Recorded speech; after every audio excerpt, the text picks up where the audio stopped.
आज सतगुरुवार के वरदानी दिवस की आपको ढेर सारी शुभकामनाएं। ओम शांति। 29 फरवरी 2024 के ईश्वरीय महावाक्य। पहले सुनते हैं मुरली के मुख्य पॉइंट्स। बाबा ने कहा, ड्रामा में हर एक एक्टर का पार्ट अपना अपना है। अगर कोई आत्मा एक शरीर छोड़ दूसरा लेती है तो इसमें रोने की दरकार नहीं है। तुम्हें तो मोहजीत बनना है। अब बुद्धि से सारी पुरानी दुनिया का संन्यास करना है। तुम राजयोगी बच्चों का मुख्य कर्तव्य है ही पढ़ना और पढ़ाना। सिर्फ अल्फ को याद करो तो बे अर्थात बादशाही तुम्हारी। फिर बाबा ने कहा, पहले पहले तो बाप के श्रीमत पर पूरा निश्चय होना चाहिए, नहीं तो कोई भी उल्टी सुल्टी बातें सुनाकर तुमको गिरा देगा। बाप घड़ी घड़ी पक्का कराते हैं, माया में फंस नहीं पड़ना, नहीं तो अपनी तकदीर को लकीर लगा देंगे। कई बच्चे संशय बुद्धि बन बाप को छोड़ चले जाते हैं। बाबा ने कहा, अगर कोई छोड़कर जाता भी है तो तुम्हें इस बात की परवाह नहीं करनी। कल्प पहले जिन्होंने वर्षा लिया होगा वही ठहरेंगे।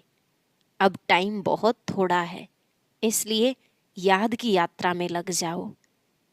जास्ती कोड़ियों के पिछाड़ी समय नहीं गंवाना चाहिए। और लास्ट में बाबा ने कहा, तुम मेरा बन जाओ, मैं तुम्हारी सब मनोकामनाएं पूर्ण कर दूंगा।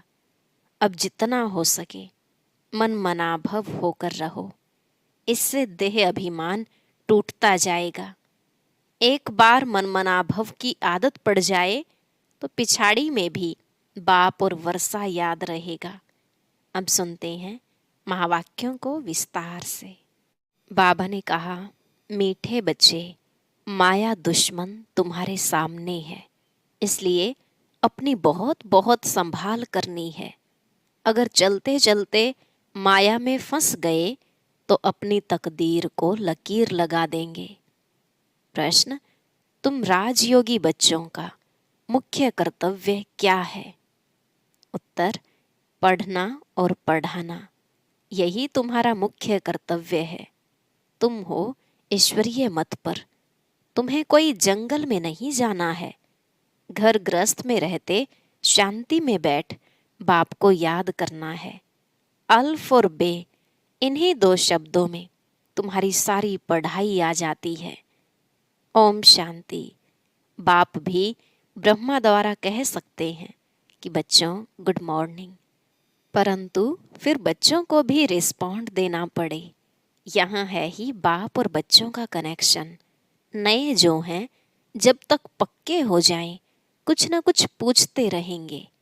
यह तो पढ़ाई है। भगवानुवाच भी लिखा है, भगवान है निराकार। यह बाबा अच्छी रीति पक्का कराते हैं, किसको भी समझाने के लिए, क्योंकि उस तरफ है माया का जोर। यहाँ तो वह बात नहीं है। बाप तो समझते हैं जिन्होंने कल्प पहले वर्षा लिया है वह आप ही आ जाएंगे। ऐसे नहीं कि फलाना चला ना जाए, इनको पकड़े, चला जाए तो चला जाए। यहाँ तो जीते जी मरने की बात है। बाप एडॉप्ट करते हैं, एडॉप्ट किया ही जाता है कुछ वर्षा देने के लिए। बच्चे माँ बाप के पास आते ही हैं वर्षे की लालच पर। साहूकार का बच्चा कभी गरीब के पास एडॉप्ट होगा क्या? इतना धन दौलत आदि सब छोड़ कैसे जाएंगे? एडॉप्ट करते हैं साहूकार। अभी तुम जानते हो बाबा हमको स्वर्ग की बादशाही देते हैं, क्यों ना उनका बनेंगे। हर एक बात में लालच तो रहती है। जितना बहुत पढ़ेंगे उतनी बड़ी लालच होगी।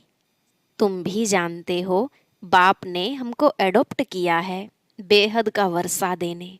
बाप भी कहते हैं तुम सबको हम फिर से 5000 वर्ष पहले मुआफिक एडॉप्ट करते हैं। तुम भी कहते हो बाबा हम आपके हैं, 5000 वर्ष पहले भी आपके बने थे। तुम प्रैक्टिकल में कितने ब्रह्मा कुमार कुमारियां हो, प्रजापिता भी तो नामी ग्रामी है। जब तक शूद्र से ब्राह्मण न बने तो देवता बन न सके। तुम बच्चों की बुद्धि में अब यह चक्र फिरता रहता है। हम शूद्र थे, अभी ब्राह्मण बने हैं, फिर देवता बनना है। सतयुग में हम राज्य करेंगे, तो इस पुरानी दुनिया का विनाश जरूर होना है। पूरा निश्चय नहीं बैठता है तो फिर चले जाते हैं।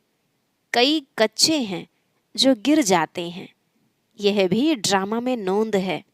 माया दुश्मन सामने खड़ी है तो वह अपनी तरफ खींच लेती है। बाप घड़ी घड़ी पक्का कराते हैं, माया में फंस नहीं पड़ना, नहीं तो अपनी तकदीर को लकीर लगा देंगे। बाप ही पूछ सकते हैं कि आगे कब मिले हो, और कोई को पूछने की अक्ल आएगा ही नहीं। बाप कहते हैं मुझे भी फिर से गीता सुनाने आना पड़े, आकर रावण की जेल से छुड़ाना पड़े। बेहद का बाप बेहद की बात समझाते हैं। अभी रावण का राज्य है, पतित राज्य है, जो आधा कल्प से शुरू हुआ है।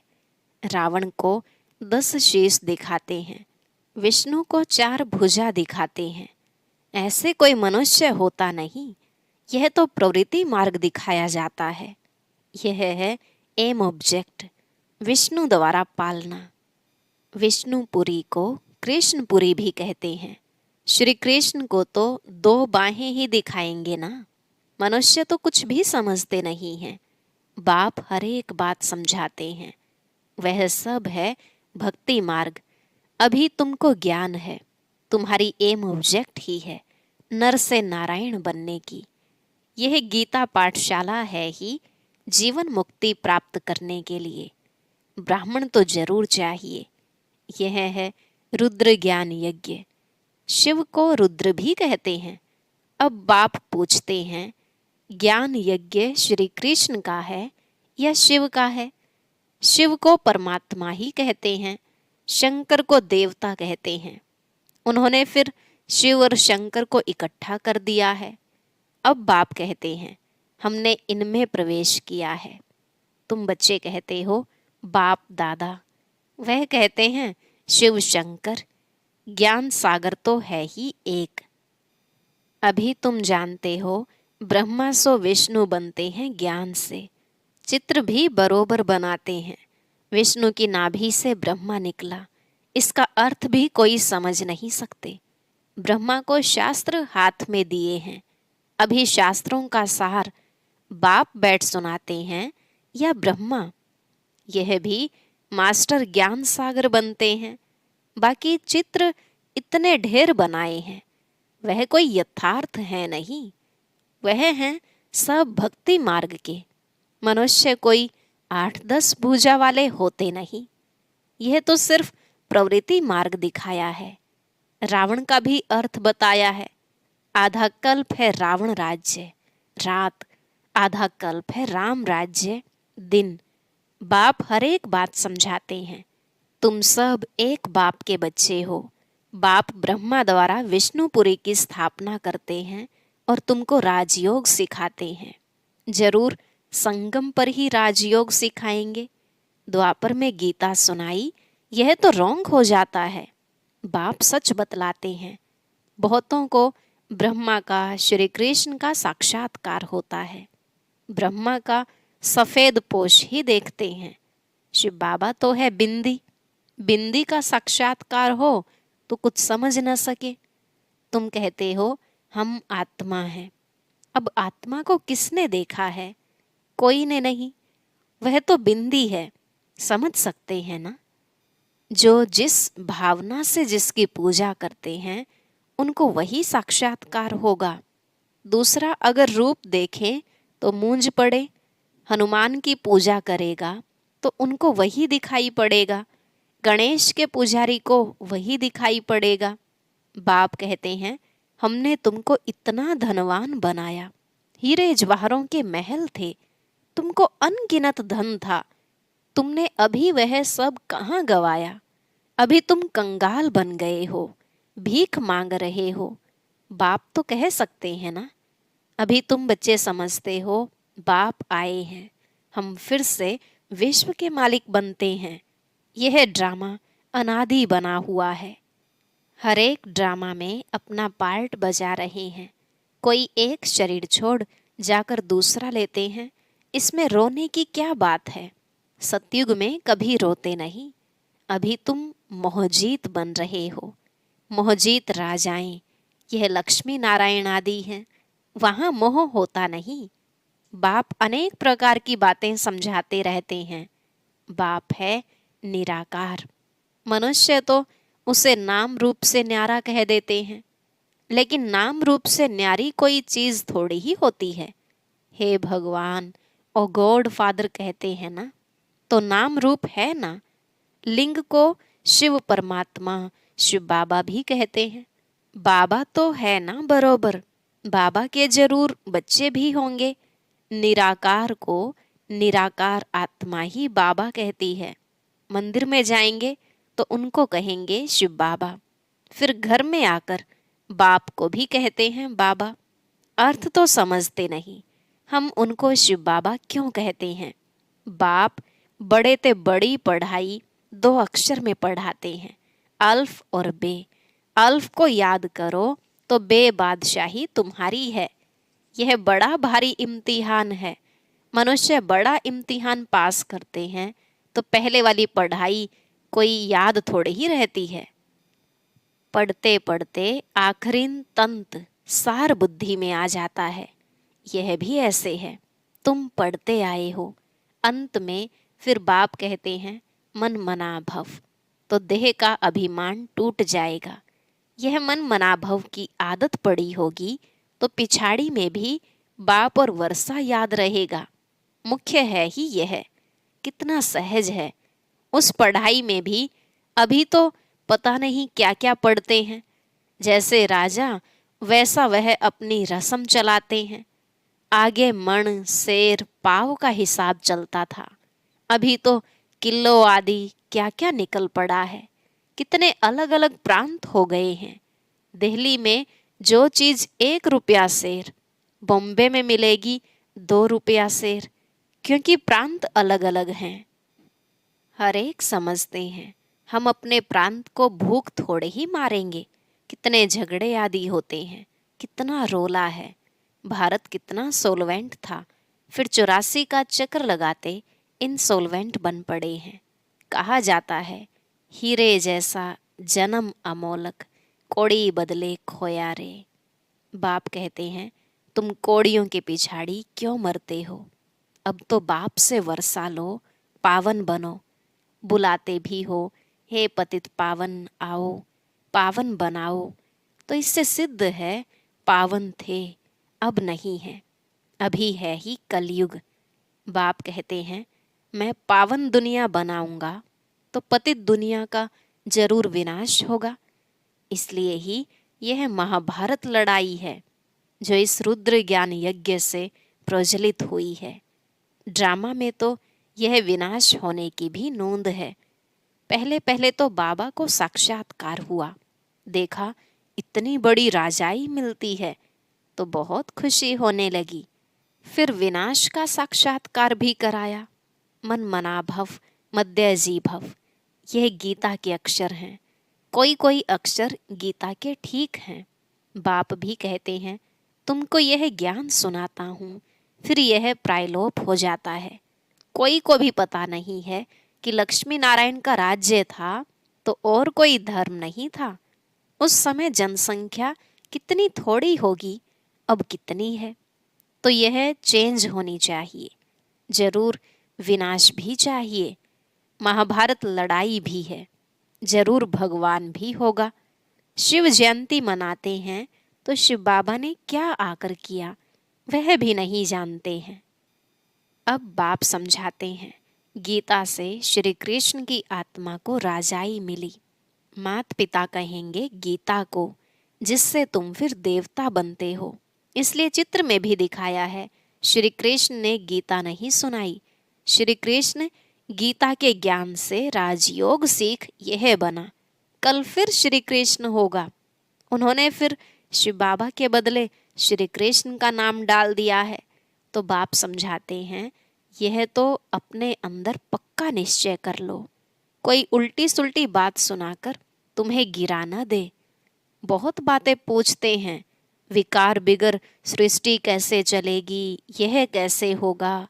अरे तुम खुद कहते हो वह वाइसलेस दुनिया थी, संपूर्ण निर्विकारी कहते हो ना, फिर विकार की बात कैसे हो सकती है। अब तुम जानते हो बेहद के बाप से बेहद की बादशाही मिलती है, तो ऐसे बाप को क्यों नहीं याद करेंगे। यह है ही पतित दुनिया। कुंभ के मेले पर कितने लाखों जाते हैं, अब कहते हैं वहां एक नदी गुप्त है। अब नदी गुप्त हो सकती है क्या। यहाँ भी गौमुख बनाया है, कहते हैं गंगा यहाँ आती है। अरे गंगा अपना रास्ता लेकर समुद्र में जाएगी कि यहाँ तुम्हारे पास पहाड़ पर आएगी। भक्ति मार्ग में कितने धक्के हैं, ज्ञान भक्ति फिर है वैराग्य। एक है हद का वैराग्य, दूसरा है बेहद का।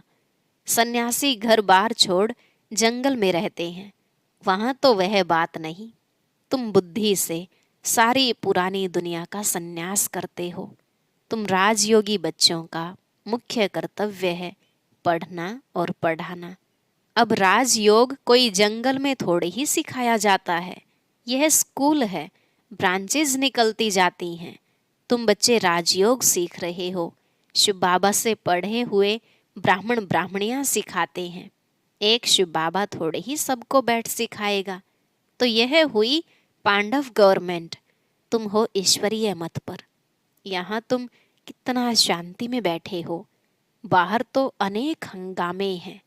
बाप कहते हैं 5 विकारों का दान दो तो ग्रहण छूट जाएगा। मेरे बनो तो मैं तुम्हारी सब कामनाएं पूरी कर दूंगा। तुम बच्चे जानते हो अभी हम सुख धाम में जाते हैं, दुख धाम को आग लगनी है। बच्चों ने विनाश का साक्षात्कार भी किया है। अब टाइम बहुत थोड़ा है, इसलिए याद की यात्रा में लग जाएंगे तो विकर्म विनाश होंगे और उच्च पद पाएंगे। अच्छा, मीठे मीठे सिकिलधे बच्चों प्रति माता पिता बाप दादा का याद प्यार और गुड मॉर्निंग। रूहानी बाप की रूहानी बच्चों को नमस्ते। रूहानी बच्चों की रूहानी बाप दादा को नमस्ते नमस्ते, गुड मॉर्निंग, शुक्रिया बाबा, शुक्रिया। धारणा के लिए मुख्य सार। पहला पॉइंट, बाप के वर्षे का पूरा अधिकार लेने के लिए जीते जी मरना है, एडॉप्ट हो जाना है। कभी भी अपनी ऊंची तकदीर को लकीर नहीं लगानी है। दूसरा पॉइंट, कोई भी उल्टी सुल्टी बात सुनकर संशय में नहीं आना है। जरा भी निश्चय न हिले, इस दुख धाम को आग लगने वाली है, इसलिए इससे अपना बुद्धि योग निकाल लेना है। आज का वरदान, समय प्रमाण अपने भाग्य का सिमरण कर खुशी और प्राप्तियों से भरपूर बनने वाले स्मृति स्वरूप भव। समय प्रमाण अपने भाग्य का सिमरण कर खुशी और प्राप्तियों से भरपूर बनने वाले स्मृति स्वरूप भव। बाबा ने कहा, भक्ति में आप स्मृति स्वरूप आत्माओं के यादगार रूप में भक्त अभी तक आपके हर कर्म की विशेषता का सिमरण करते अलौकिक अनुभवों में खो जाते हैं। तो आपने प्रैक्टिकल जीवन में कितने अनुभव प्राप्त किए होंगे। सिर्फ जैसा समय जैसा कर्म वैसे स्वरूप की स्मृति इमर्ज रूप में अनुभव करो तो बहुत विचित्र खुशी विचित्र प्राप्तियों का भंडार बन जाएंगे और दिल से यही अनहद गीत निकलेगा कि पाना था सो पा लिया। स्लोगन, नंबर 1 में आना है तो सिर्फ ब्रह्मा बाप के कदम पर कदम रखते चलो। नंबर 1 में आना है तो सिर्फ ब्रह्मा बाप के कदम पर कदम रखते चलो। ओम शांति। अब सुनते हैं आज की अव्यक्त मुरली। इसके लिए ऊपर दिए गए बॉक्स पर क्लिक करें।